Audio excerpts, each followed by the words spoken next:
"Follow me, and I will make you fishers of men." It is one of the most quoted sentences in the Gospels, and almost everyone who hears it pictures the same thing.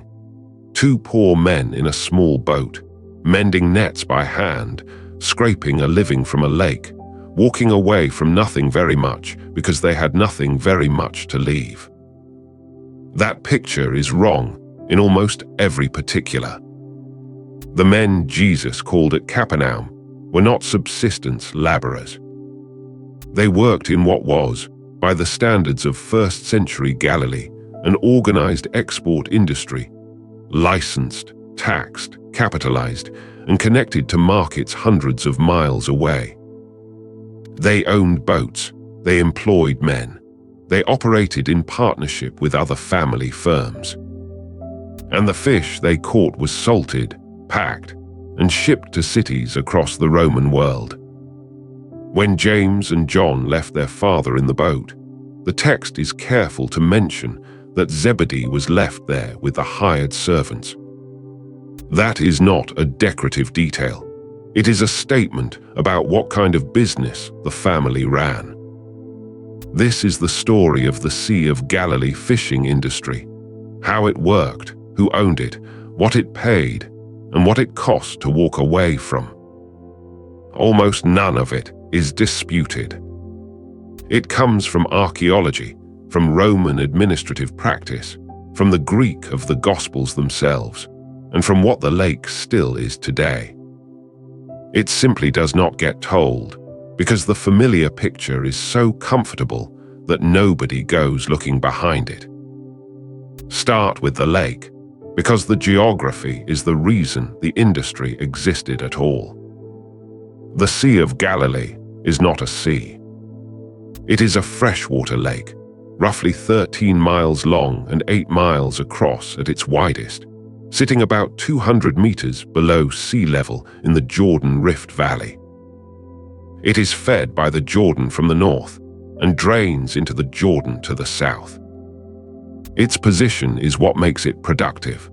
The lake sits in a depression surrounded by hills, which creates a warm, sheltered basin. Mineral-rich springs feed it along the northern and northwestern shores. Those springs, combined with the depth, around 40 meters at the deepest point, and the seasonal mixing of the water, produce an unusually rich food chain for a body of water that size. The result is a lake that supports large, reliable fish populations in predictable places at predictable times of year. That reliability is the precondition for an industry. You cannot build processing towns and export routes around a resource that might not be there. It is also a lake with a particular character, and anyone who has stood beside it notices the same thing. It is small enough to see across. From Capernaum on the northern shore, you can make out the hills on the far side, and the towns around its edge were within sight or a few hours' walk of one another. That matters for reading the accounts. When someone crosses the lake, they are not undertaking a voyage. They are taking a shortcut of a few miles that avoids a longer walk around the shore. When a crowd follows on foot and arrives ahead of a boat, that is entirely possible. The geography is intimate, and the movement described in the Gospels, back and forth, shore to shore, town to town, is the movement of people operating inside a compact working district they knew completely. 3 groups of fish mattered commercially, and they had different uses. The first is the family known locally as mushed, including the fish now sold to visitors as St. Peter's fish, a type of tilapia. These are broad, flat-bodied fish that congregate in the warm shallows near the springs, especially in the cooler months. They were the premium catch, large enough to sell whole, good eating fresh. The second is the Kinneret sardine, a small shoaling fish that swarms in enormous numbers. Sardines were the volume product. They were too small to sell individually and were caught by the ton, salted, and packed. When the Gospels mention a boy with 5 loaves and 2 small fish, the Greek word used is a diminutive that most naturally describes exactly this: small, preserved fish, the ordinary accompaniment to bread. The third is the barbel, a carp-like bottom feeder that grows large and was eaten at festivals. Different fish, different seasons, different methods, which brings us to the nets, where the Gospel writers are unexpectedly precise. 3 distinct fishing methods were used on the lake, and the Greek text distinguishes between them. The cast net, amphibelstron, was a circular net weighted around its edge, thrown by a single man from the shore or from shallow water. It sinks in a circle, trapping fish beneath it. This is the net Simon and Andrew are described as casting when they are first called. The trammel net, the most complex, was a triple-layered wall of netting set in the water at night. Fish swim into the fine in a mesh, push it through the coarser outer layers, and are trapped in the resulting pocket. Trammel nets required a boat, several men, and skill to set and retrieve. They were the workhorse of the serious commercial operation. The dragnet, sagine, was a very long net, sometimes hundreds of feet, with floats along the top edge and weights along the bottom. It was deployed in an arc from a boat, and then hauled to shore by teams of men on the beach, sweeping everything in its path. This is the net in the parable of the kingdom that catches fish of every kind, good and bad, which are then sorted on the shore. That parable makes a different kind of sense once you know the method. Jesus is not offering a general metaphor about sorting. He is describing something his audience had done or watched being done on that shoreline. The indiscriminate haul, the sorting on the sand, the good into containers, and the worthless thrown away. It is a workplace image, told to people who knew the work. The timing matters too, and it explains a detail that puzzles modern readers. Serious net fishing on the lake was done at night. Trammel nets are near invisible in dark water. In daylight, fish see and avoid them. The shoals also behave differently after dark. So the commercial fishing day ran from evening to dawn, with the catch landed in the early morning, when it could be sold fresh or taken immediately for processing before the heat of the day. This is why Simon says they have worked all night and caught nothing. It is not a poetic way of saying they tried hard. It is a description of a completed shift, ending in failure, at the exact moment when a boat should have been coming in loaded. It also explains why fishermen were available during the day at all, mending nets, sorting gear, and on the morning in question, listening to a teacher on the shore. Now the boat, because in 1986 the lake gave one back. That year a severe drought dropped the water level far enough to expose the mud along the northwestern shore, and 2 brothers from a nearby kibbutz noticed the outline of an ancient hull. What they had found is now known as the Galilee boat, and it has been dated to somewhere between the 1st century before Christ and the 1st century after. It is about 8 meters long and just over 2 meters wide, with a shallow draft and a rounded stern. It was built with mortise and tenon joinery in the Mediterranean shipbuilding tradition and repaired repeatedly over a long working life using at least a dozen different types of wood. Evidence of a vessel maintained on a budget, patched with whatever timber came to hand. A boat that size would carry a crew of around 5, plus a catch. It could be rowed or sailed. It is exactly the kind of vessel the Gospels describe. large enough for a group of men to cross the lake and sleep aboard, small enough to be swamped in the sudden squalls that funnel down from the surrounding hills. The important point is what a boat like that represents economically. It is a capital asset. It took skilled labor and imported materials to build. It needed constant maintenance, and it required a crew. Owning one placed a family well above a day laborer. Fishing on the Sea of Galilee was not something a man did because he had nothing. It was something a family did because it had a boat. And a boat was only the beginning of the operation, because the catch had to be processed. Fresh fish in a hot climate has a working life measured in hours. An industry that catches fish by the ton must be able to preserve them, and the Galilean solution was salting and drying. The center of that trade was a town on the western shore that the Jewish population called Magdala.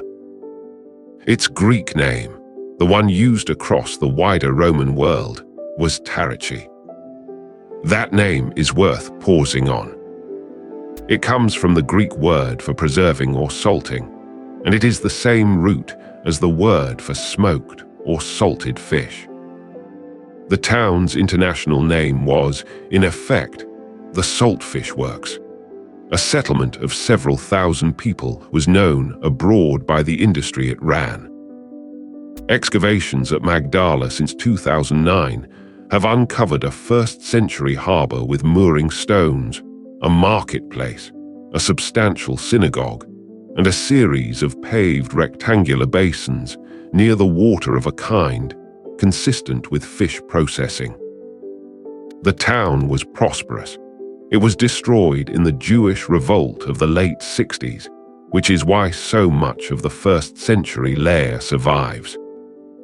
From Tarichi, salted Galilean fish traveled. It moved south along the Jordan Valley routes and west to the Mediterranean coast, and from there by ship. Preserved fish was a staple protein across the empire, and Galilee was one of the regional producers supplying it. So the men in those boats were the first link in a supply chain that ended in cities they would never see. The recovery of that boat is worth telling because it nearly did not survive being found. An ancient hull that has spent 2,000 years in waterlogged mud is not solid wood. The cellulose has largely gone, and what remains is a fragile lattice holding its shape only because the water supports it. Lift it into the air, and it collapses into fragments within hours. The excavation team had days, not weeks, before the winter rains raised the lake again. They dug a channel around the hull, sprayed the entire vessel with polyurethane foam until it was encased in a rigid shell, and then let the water back in, so that the boat, buoyed by the foam, simply floated free of the mud and was towed along the shore to a conservation facility. There it sat submerged in a wax solution for 11 years, while synthetic wax slowly replaced the water in the cell structure. Only then could it be lifted into air. It is now displayed a short distance from where it was found. The point is not the ingenuity, though it was considerable. It is that we have one, and only one, first-century Galilean fishing boat. Everything else about the industry has to be reconstructed from harbors, processing basins, coins, texts, and the lake itself. That single hull is the physical object at the center of the whole picture. For scale, there is a written source, and it is a startling one. Josephus, the Jewish commander who later wrote the history of the revolt against Rome, was in Galilee in the late 60s and had reason to know the lake in detail. Describing the fighting around Magdala, he refers to assembling a large flotilla from the town's boats. A figure of over 200 vessels appears in his account of the battle fought on the water there. Historians treat his numbers with caution. Ancient writers inflate.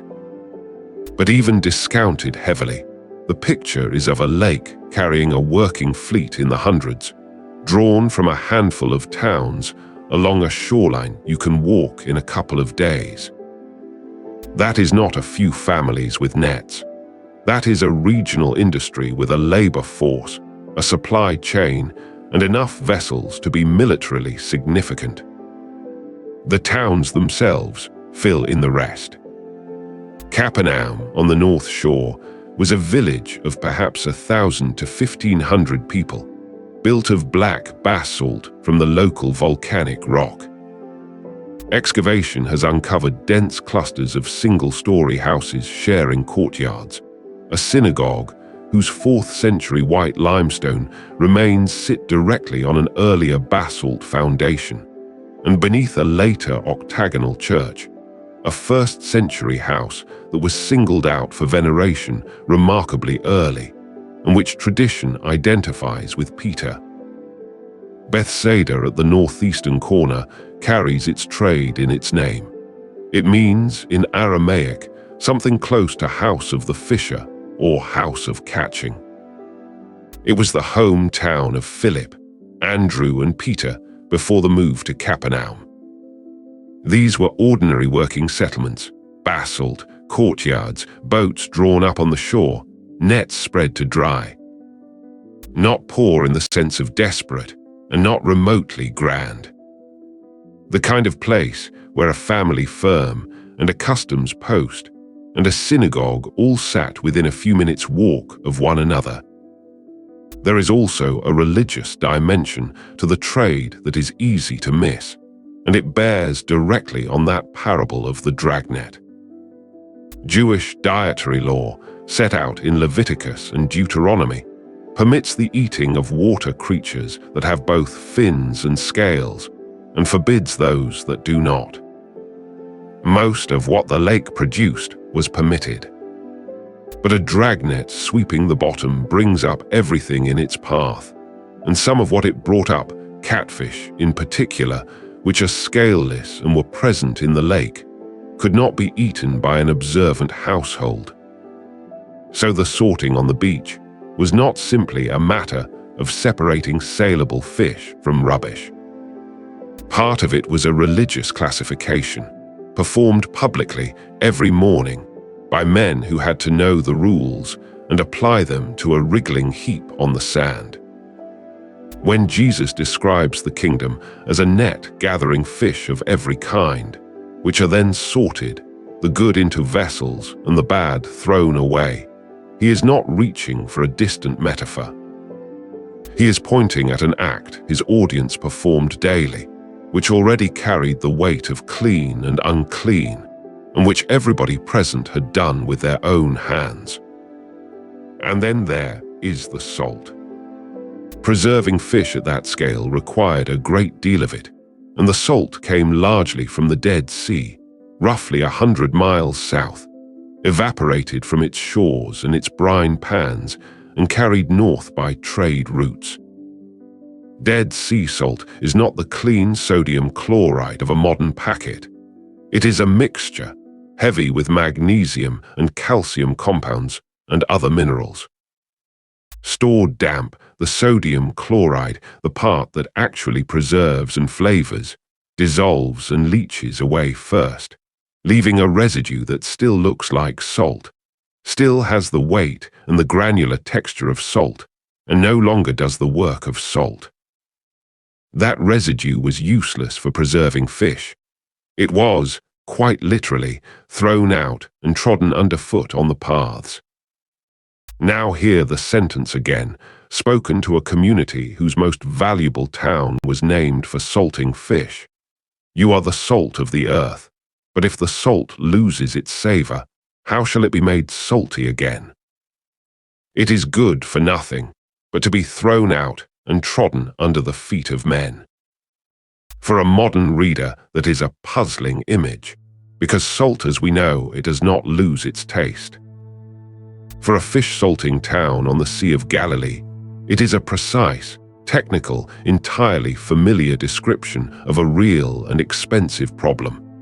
A consignment of salt that has gone bad, that cannot be restored, and whose only remaining use is as grit on a footpath. This is what the social history keeps doing to the familiar sentences. It does not change what they mean. It restores the sharpness they had for the people who first heard them. Now the question that changes everything, and it is one the familiar picture never raises: who owned the fish? The answer is that nobody owned the fish, and everybody owned the right to catch them, which is to say, the ruler did. Galilee in the time of Jesus was governed by Herod Antipas, a son of Herod the Great, ruling as tetrarch under Roman authority. Water and fishing rights in the Roman system were generally treated as belonging to the state or the ruler, who then leased the right to exploit them. In practice, this meant that fishing was licensed.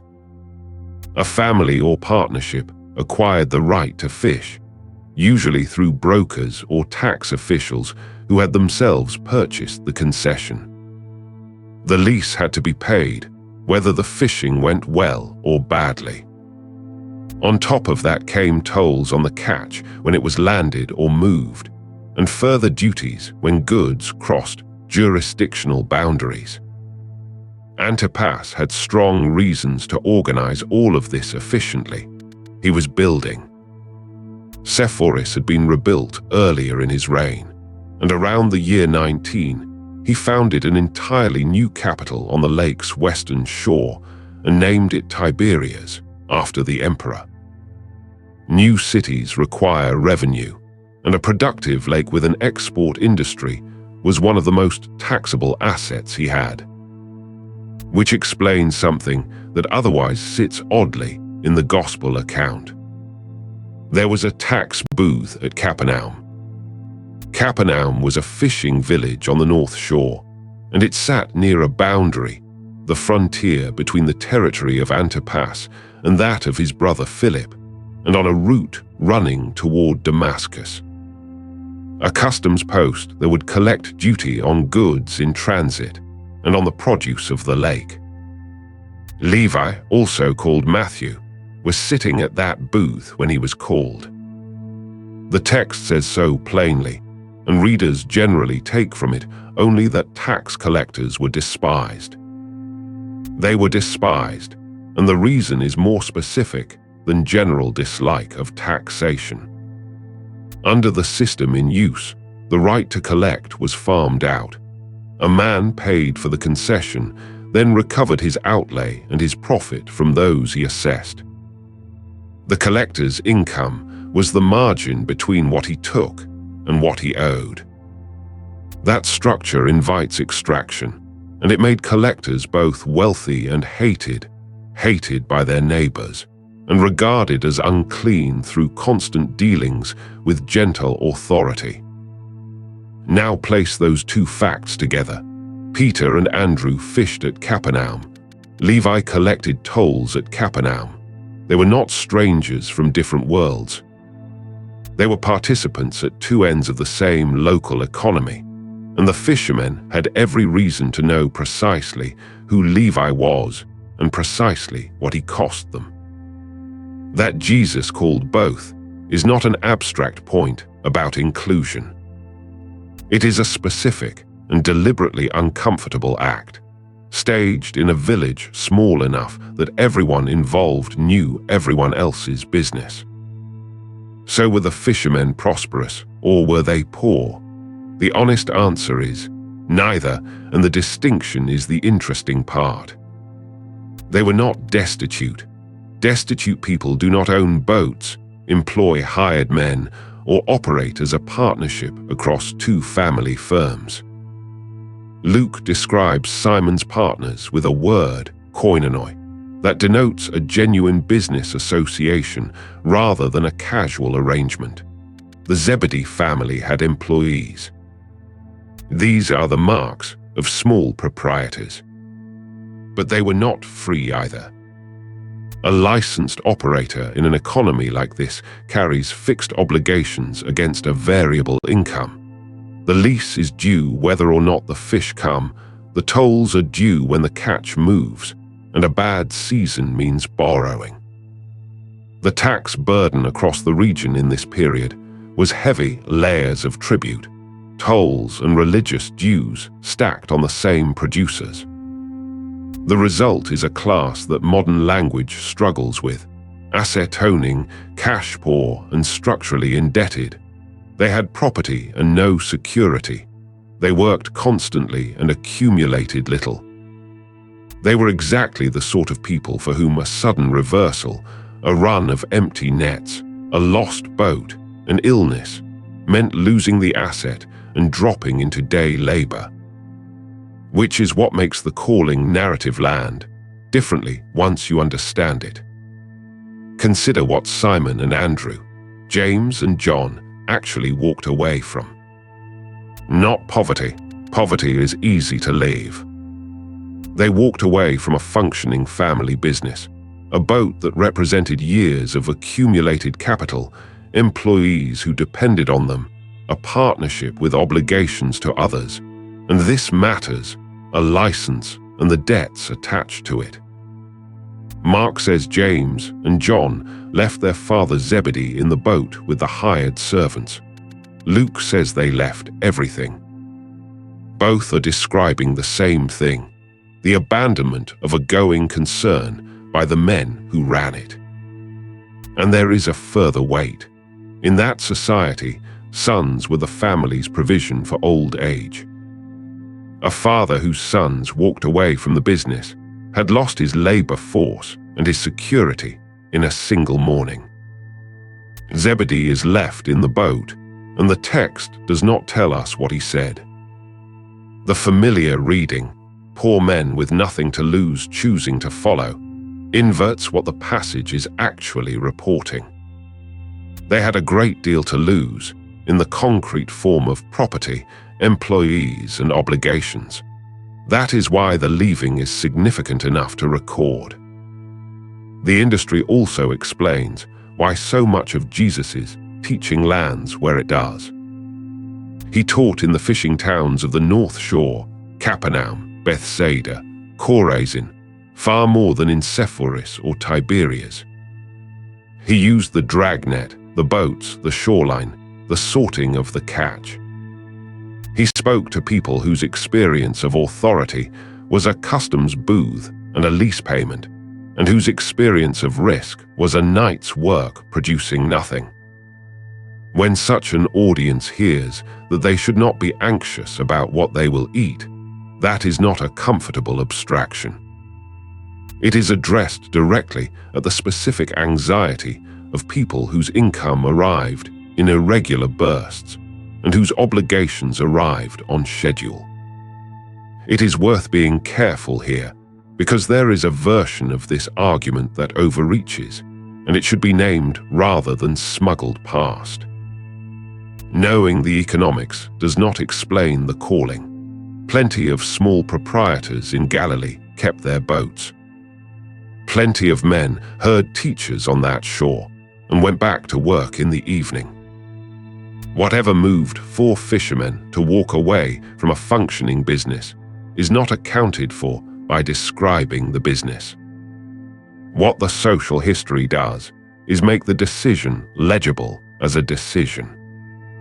Read the passage without it, and the men are ciphers, figures with no visible stake, whose leaving costs nothing and therefore means nothing. Read it with the industry in view, and they become people with property, employees, obligations, a father in the boat, and a license with payments falling due, who walked out of all of it on a working morning. That is not an explanation. It is the restoration of weight. The mystery is still a mystery. It is simply no longer a mystery about people with nothing to lose. The same caution applies to the wider habit. It is possible to read this material as though the archaeology were the point and the gospel a kind of container for it. That gets the proportions wrong. The salting basins at Magdala do not prove or disprove anything about what happened on that shore. They tell you what the shore was like, so that when something is reported as happening there, you can picture it accurately rather than sentimentally. There is a second thing worth resisting, which is the temptation to make the fishermen wealthy. Some popular treatments, having discovered that Zebedee employed men, swing to the opposite extreme and present the disciples as prosperous businessmen. That is as distorted as the barefoot peasant version, and for the same reason, it substitutes a category from our world for one that did not exist in theirs. A first-century Galilean fishing family owned productive assets and was simultaneously subject to a structure of leases, tolls, tribute, and religious dues that took a very substantial share of what those assets produced. They were not poor, and they were not comfortable. They were exposed, which is a different condition, and one that a modern reader accustomed to thinking in terms of income brackets tends to have no word for. The nearest modern parallel is probably a small farmer or an owner-driver with a financed vehicle. Real capital, real skill, real independence, and an obligation structure that turns one bad season into the loss of everything. That is a recognizable kind of life. It is simply not the life the pictures suggest. Hold that in mind, and one more feature of the gospel record comes into focus. The lake appears constantly in these accounts: crossings, storms, boats, catches, meals of bread and fish, teaching from a boat pushed a little way from shore because the crowd pressed too close. That is not scenery.